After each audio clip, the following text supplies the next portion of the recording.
Asbahna wa asbaha mulkulillah walhamdulillah wala hawla wala quwata illa billahil aliyyil azim. Asyhadu an la ilaha illallah asyhadu anna Muhammadan abduhu wa rasuluh. Allahumma shalli ala Muhammad wa ala ali Muhammad wa sallim wa radhiyallahu anhu sahabati Rasulillah ajma'in. Alhamdulillah, syukur kita kepada Allah. Pagi hari ini kita dihimpun oleh Allah di majlis ini. Semoga majlis kita ini majlis yang diberkahi Allah Subhanahu wa taala. Serta salawat dan salam marilah kita mohonkan semoga tercurah kepada baginda Nabi Muhammad sallallahu alaihi wasallam sebagai uswah dan qudwah hasanah buat kita semua. Bapak Ibu yang dimuliakan oleh Allah, kita lanjutkan kajian tafsir kita. Saya masih mengambil tematik yang melanjutkan pertemuan kita sebelumnya, yaitu surat Ali Imran 134, 135 dan 136. Bapak Ibu yang dimuliakan oleh Allah Subhanahu wa taala, di ayat ini beberapa hal yang kita akan pelajari, bahwa apa yang dimaksud oleh Allah dengan al-muttaqin, orang yang muttaqin itu, kalau kita bagi hubungan kita dengan Allah itu kan ada dua. Hubungan kita secara vertikal kepada Allah dan hubungan kita sesama manusia secara horizontal. Nah, kalau melihat ayat ini kita akan paham bahwa tingkat ketakwaan seseorang itu diukur tidak hanya dari vertikal, tapi yang paling tinggi adalah secara horizontal. Jadi hubungan kita dengan manusia. Di ayat yang 133 Allah menyampaikan, wasari'u ila maghfiratin min rabbikum wa jannah arduhas samawati wal ard uiddat lil muttaqin. Wasari'u itu kata perintah. Semalam saya baca kitab namanya Zikrul Maut. Ya. Ternyata malaikat maut itu minimal 2 kali sehari hadir ke rumah kita. Saking dekatnya kematian itu kepada kita. Jadi kalau ada yang takut dengan hantu, lebih takut hantu atau malaikat maut? Padahal malaikat maut itu minimal 2 kali, Pak. 2 kali hadir ke rumah kita. Pertama yang dilihat adalah min haitsu a'mali. Dia lihat amal kita. Amal yang kita lakukan itu dilihat oleh malaikat maut. Wal amru, dan hanya menunggu perintah. Jadi persiapan kita, subhanallah, panjenengan bisa hadir di subuh ini adalah bagian kenikmatan tersendiri bagi panjenengan tentang wasari'u itu tadi. Yang kedua, ila maghfiratin min rabbikum. Maghfirah itu mighfarah, dari kata mighfarah. Mighfarah itu orang yang mencari sesuatu dengan tidak tidak dengan dipaksa, tapi merupakan keinginannya sendiri. Maka maghfirah itu orang yang melakukan perbuatan dosa, dia sadar dengan perbuatan dosanya, tapi catatan dosanya itu masih ada. catatan dosanya masih ada.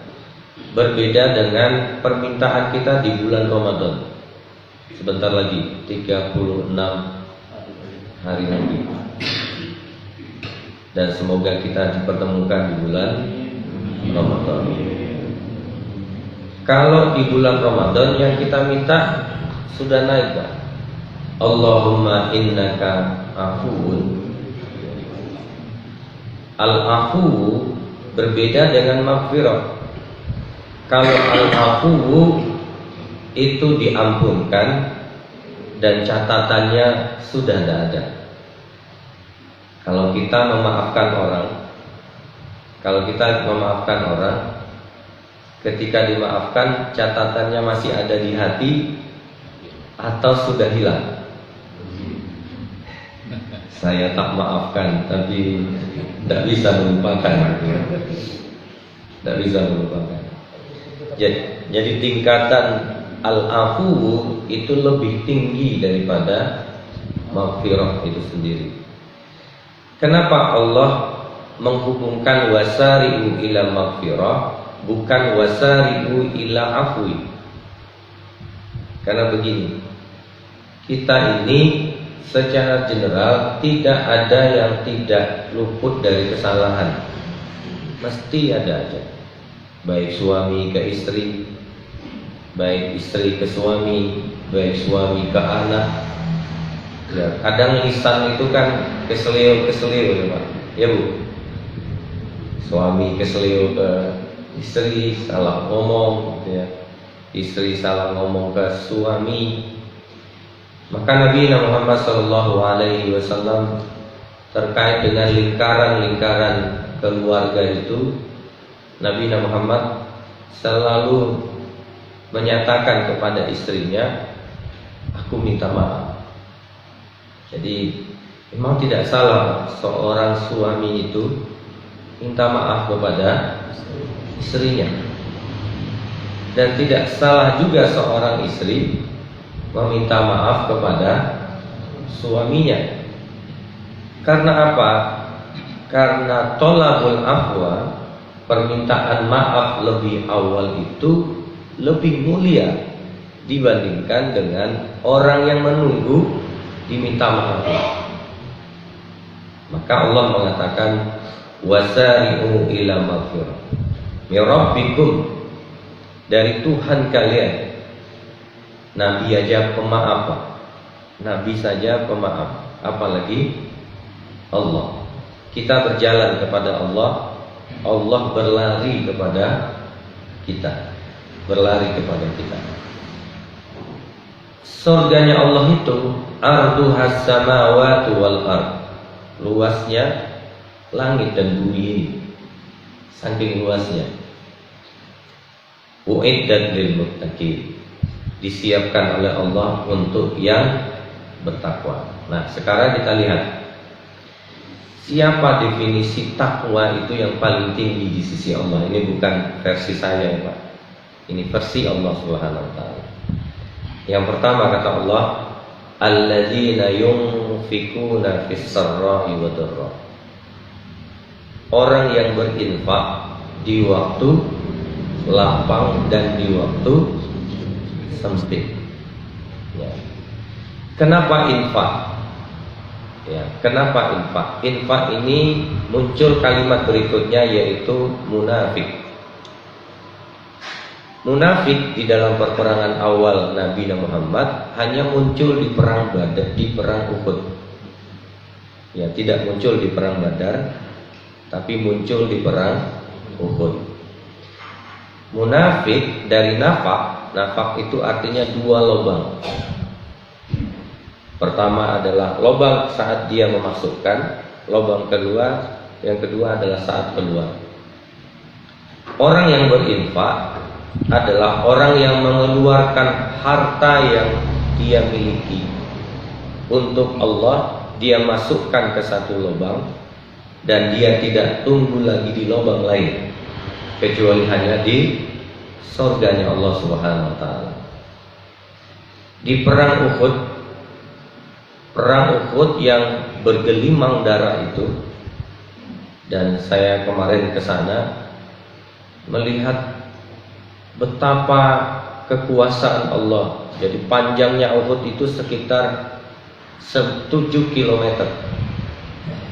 Di kota Madinah, bukit yang paling tinggi dan paling panjang itu adalah bukit Uhud. Makanya kalau di Mekah dan Madinah, kalau orang sholat, dikiaskan ya, orang sholat mayit itu sama pahalanya dengan 1 kirot. Kirot itu, 1 kirot itu sama dibandingkan dengan 1 gunung Uhud. Ya, panjangnya yang 9 dan 7 km itu. Jadi beratnya perang Uhud itu di hari Sabtu, Pak. Tidak ada yang tidak terluka. Tidak ada sahabat yang selamat. Nabi wajahnya tersobek-sobek. Lutut beliau terluka-luka. Leher beliau luka. Ya. Seorang yang disebut dengan Habibullah, yang disebut dengan Habibur Rahman, yang disebut dengan Habibillah, dicintai oleh Allah. Jangankan Allah, Pak, bukit Uhud pun mencintai Nabi. Ya, bukit Uhud pun mencintai Nabi. Tapi apa yang terjadi? Secara bashar, secara manusiawi, Rasulullah adalah manusia. Sunnah-sunnahnya kemanusiaan itu terus akan berjalan. Hari Sabtu sore Nabi pulang ke kota Madinah. Hari Ahad pagi turun perintah Allah untuk mengejar orang kafir Quraisy. Dan tidak boleh menambah pasukan. Yang boleh ikut adalah yang ikut perang Uhud. 630 itu harus berangkat lagi apapun kondisinya. Dan yang kedua, yang paling berat adalah diminta oleh Allah harta mereka, lah. Sudah luka parah sebelum perang Uhud, harta diminta, jiwa diminta. Hari Ahad pagi harta diminta, dan apapun kondisinya harus berangkat. 2 anak laki-laki ya, yang kakinya itu tertebas oleh pedang. Dan kemarin itu saya memegang sebuah pedang ya, mirip dengan pedang Ali bin Abi Thalib. Itu kalau kita angkat sekitar 67 kilo. Ya. Itu kalau kena betis, ujungnya saja kira-kira ya sobek, Pak, daging itu. Habis menurut saya. Apalagi kena tulangnya. Nah, 2 anak laki-laki ini sobek 2 kakinya, tidak mungkin bisa berjalan. Apa kata kakaknya? Engkau seret aku beberapa meter. Setelah aku capek, seret diriku beberapa meter sampai ke Masjid Nabawi. Tontonan itu dilihat di kota Madinah, dilihat oleh warga Madinah, sehingga yang tidak ikut perang Uhud ketika itu mengiris-iris hati mereka. Maksudnya, ya Rasulullah, kami ini kan masih sehat-sehat. Kenapa yang berdarah dan terluka-luka ini yang engkau minta? Tapi itulah perintah Allah. Jadi yang diminta jiwanya, yang diminta hartanya. Bapak-bapak, ibu-ibu yang dimuliakan oleh Allah, insya Allah kita tidak sampai di titik itu. Tidak ada seorang istri yang mempersembahkan tubuhnya untuk mengabdi kepada seorang suaminya harus berceceran darah. Tidak ada. Tapi itulah keridoan. Keridoan itu menghilangkan akal sehat dan menghilangkan common sense, keumuman. Sama yang kita lihat di Palestina hari ini. Itu kan di luar nalar. Bayangkan jenengan, Hari ini Pak, kita masih bisa datang ke Mekah, datang ke Madinah. Mereka Pak, warga Palestina, tidak boleh masuk Mekah itu. Haram. Alhamdulillah ya. Haram, warga Palestina itu haram masuk Mekah dan Madinah. Padahal Al-Aqsa, siapa yang mempertahankan darah Al-Aqsa itu? Warga Palestina Pak.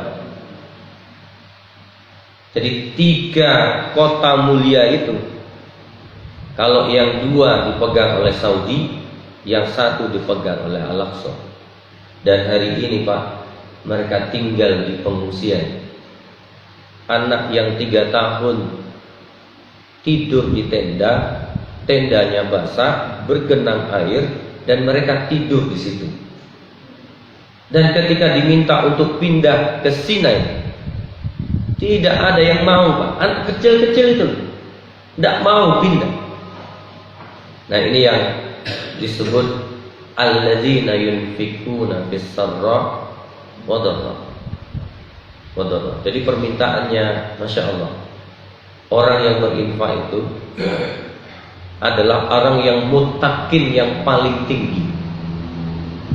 Yang diminta adalah dia menginfakkan hartanya di waktu lapang dan di waktu sempit. Yang kedua, level kedua muttaqin itu adalah wal kadzimin al ghaib. Kazimin itu makanan yang masuk ke tenggorokan, tidak bisa keluar, tidak bisa masuk. Itu kazimin. Al ghaib itu seperti spiritus atau pertamak yang kita sulutkan ke api. Apinya sudah ada, tinggal dituangkan pertalite, maka dia akan menyembur. Wal kadzimin al ghaib, dia tidak keluar, tidak masuk, dan dia tahan. Apa yang dia tahan? Sulutan itu. Jadi kemarahan Pak. Orang yang mampu menahan amarah. Jadi hubungannya sesama siapa itu? Sesama manusia. Ya.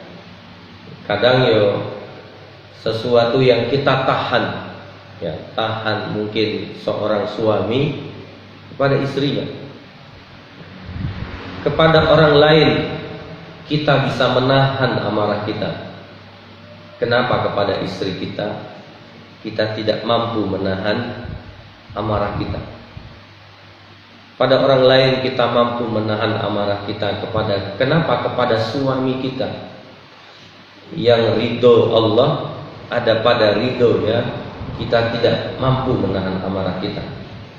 Atau kepada anak kita sendiri. Nabi Muhammad juga pernah marah, tapi ya wal kadzimin al ghaib. Wahsy itu Pak, itu kan yang membunuh paman baginda Nabi Muhammad. Dibelah dadanya, setelah itu diambil hatinya, digigit oleh Hindun, ya. Oleh Hindun. Coba, Hindun itu nanti masuk Islam Pak. Datang kepada Nabi, ya, meminta untuk bisa masuk Islam. Ya, rasa manusia itu masih ada. Maksudnya Nabi tidak mau melihat Hindun, tapi dimaafkan oleh baginda Nabi Muhammad SAW. Wahsy juga begitu. Ketika Wahsy masuk Islam, kata Rasulullah, aku maafkan engkau Wahsy, tapi Nabi tidak mau melihat Wahsy. Artinya bahwa sisi manusianya masih ada, tapi pemaafnya Nabi, Masya Allah. Wal kadzimin al ghaib. Maka infak kita kepada saudara kita adalah salah satunya adalah menahan amarah, ya, menahan amarah. Biasanya hal-hal yang sepele itu bisa jadi kemarahan. Ya. Yang ketiga, wal afina 'anil nas. Nah, Allahumma innaka afuwun di sini. Wal afina 'anil nas, dan memaafkan. Tidak lagi ada catatannya. Jadi Rasulullah itu kepada Hindun sudah Pak hilang. Kepada Wahsy sudah hilang. Kepada Abu Sufyan sudah hilang. Ya, sudah hilang. Dan ada lagi setitik yang diingat oleh Rasulullah setelah mereka masuk Islam. Jadi ada masjid di Taif itu namanya Masjid Kuk. Masjid Kuk itu masjid siku. Nabi bersender meletakkan sikunya setelah dikejar oleh kaum Taif, dilempar sampai Nabi itu merangkak dari Taif itu keluar sekitar 3 mil, sampailah ke Masjid Kuk itu. Nabi meletakkan sikunya, datang malaikat Taif. Apa kata? Karena begini berdoa Nabi Muhammad, ya Allah, ya jadi memang ada saatnya kita ini nggak bisa ngadu ke siapapun. Nabi kehilangan pamannya Abu Thalib yang melindungi beliau selama ini. Yang kedua, kehilangan istri tercinta Khadijatul Kubra yang selama ini menginfakkan seluruh hidupnya dan hartanya. 2 orang yang melindungi, 2 orang yang tersayang meninggal. Setelah itu diperintahkan untuk datang ke Taif. Tidak ada lagi tempat mengaji. Apa kata Nabi? Kuntu minal mustadafin. Ya Allah, aku ini sudah lemah, selemah-lemahnya.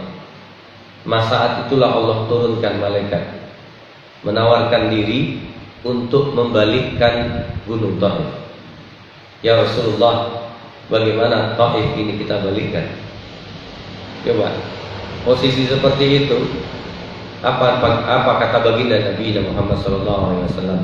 Innahum qaumun la ya'lamun. Mereka ini enggak paham. Ya Allah, ampuni mereka dan keluarkanlah dari keturunan-keturunan mereka yang lebih kenal dengan Engkau ya Allah. Maka Taif itu menjadi negeri yang luar biasa hari ini karena doa baginda Nabi Muhammad sallallahu alaihi wasallam. Wa afina 'anil nas wallahu yuhibbul muhsinin. Dari tingkat yang paling tinggi, 3 tingkat tinggi dari ketakwaan ini, semuanya adalah horizontal, hubungan sesama manusia, ya, berinfak, menahan amarah, memberikan maaf.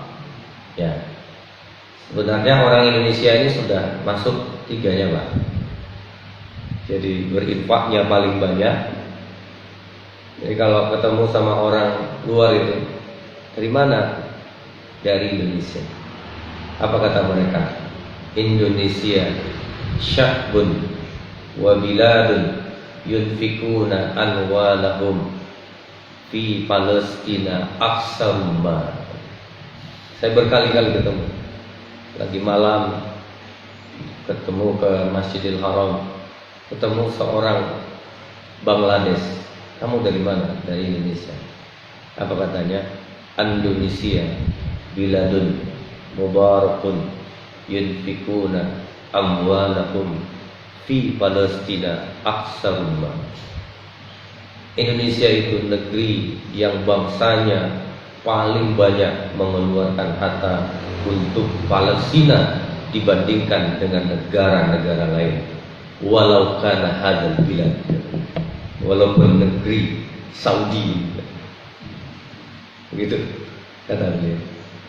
Masalah orang Indonesia ini paling banyak katanya. Yang kedua, anna Indonesia sahbuhu wa biladuhu yunfikuna fis Saudi aksarumma. Orang Indonesia itu yang paling banyak diinfaknya dari negeri Saudi ini. Jadi kan tidak percaya. Yang paling banyak umroh itu siapa? Orang Indonesia Pak. Orang Indonesia. Makanya negeri ini negeri yang luar biasa Allah berikan. Apa yo kaya-kaya Pak? Enggak. Tanya aja orang yang pergi haji umroh itu apa karena kaya? Enggak. Karena memang dipanggil sama Allah Subhanahu wa taala. Yang kedua, Allah menyebut wal kadzibinal ghaidz. Orang Indonesia itu coba aja tanya, maaf, nahan amarahnya lebih hebat. Diinjak, dikencet, dia hanya tersenyum Pak. Apalagi yang duur-duur 2,5 meter itu, udah hitam, badan besar. Nah, kita di tengah gencet. Nah, ketawa aja kita. Indonesia, ya. Wal afina 'anil nas, dan pemaaf. Orang Indonesia ini kan suka memaafkan. Yang kemarin ya sudah lewat gitu ya. Nah, terakhir, walladzina idza fa'alu fahisatan aw zalamu anfusahum dzakarallaha wastaghfaru lidzunubihim wa may yaf'al. Kedua ini vertikal. Ya. Orang yang melakukan fahisyah. Kenapa disebut dengan fahisyah? Fahisyah itu dosa besar. Dosa besar. Zalamu anfusahum, membunuh, ya, syirik kepada Allah, membunuh, syirik kepada Allah, dan berzina. Ini disebut dengan fahisyah. Ya. Itu zalamu anfusahum wa zakarullaha wastaghfaru lidzunubihim. Kalau mereka beristighfar kepada Allah, apa kata Allah? Allah ampuni dosa mereka. Masya Allah. Wa yaghfiru dzunuba illallah wa lam yasirru ala ma fa'alu wa hum ya'lamun. Jadi Allah itu sayangnya kepada kita ini luar biasa. Luar biasa. Dan tidak ada batasnya. Jadi tadi yang saya sebut masjid Qub itu ada batu Pak di atas, batu besar yang mau dilempar oleh orang-orang Taif, itu sudah hampir jatuh. Batu itu masih ada yang hampir jatuh, ditahan sama Allah, ditahan sama Allah Subhanahu wa taala. Untuk apa? Untuk memberikan pelajaran kepada kita bahwa pemaafnya Nabi penyebab Allah Subhanahu wa taala memberikan ampunan pada siapa? Kepada kaum Taif. Ya, kepada kaum Taif. Dan ampunan Allah Subhanahu wa taala menyebabkan bumi pun tunduk. Batu yang mestinya jatuh ditahan oleh Allah sampai hari ini gak jatuh. Padahal sudah seperti ini. Ya. Jadi bapak-bapak, ibu-ibu yang dimuliakan oleh Allah Subhanahu wa taala, semoga di bulan ini kita sudah hampir masuk Sya'ban, ya. Sya'ban ini setelah itu Ramadan, hari-hari yang menjadi hari-hari yang terbaik kita dengan Allah Subhanahu wa taala.